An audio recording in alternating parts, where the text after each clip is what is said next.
গাজায় প্রতিনিয়ত বাড়ছে ক্ষুধাজনিত কারণে মৃত্যু। স্থানীয় সময় শুক্রবার খাদ্য সংকটে মারা গেছে আরও এক শিশু। এ নিয়ে ক্ষুধায় মৃত্যুর সংখ্যা দাঁড়ালো 240 জনে, যার মধ্যে 107 জন শিশু। গাজা স্বাস্থ্য মন্ত্রণালয়ের হিসাব অনুযায়ী ভোর থেকে ইসরায়েলি হামলায় প্রায় অর্ধশত ফিলিস্তিনি নিহত হয়, যার মধ্যে বেশ কয়েকজন ছিলেন ত্রাণ সংগ্রহকারী। ফিলিস্তিনের জাতিসংঘ প্রতিনিধি ইব্রাহিম খরাইশি অভিযোগ করেছেন, ইসরায়েল বন্দীদের উপর নির্যাতন, অনাহার ও দীর্ঘদিনের একাকী আটক অব্যাহত রেখেছে। এ ঘটনাকে উদ্বেগজনক বলে মন্তব্য করেছে জাতিসংঘ।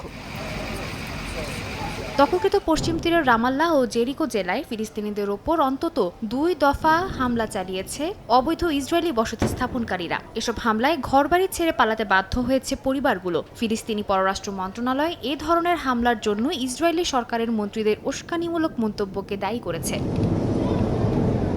জাতিসংঘের তথ্য অনুযায়ী গাজা সিটিতে শিশুদের মধ্যে অপুষ্টির হার 21.5% পৌঁছেছে। প্রচণ্ড গরমে পানির সংকট ও ত্রাণ বন্টন কেন্দ্রের কাছে বেসামরিক লোকজনকে লক্ষ্য করে হামলা অব্যাহত রয়েছে। এ পরিস্থিতিকে জাতিসংঘ ডেথ ট্র্যাপ বা মৃত্যুকূপ হিসেবে আখ্যা দিয়েছে।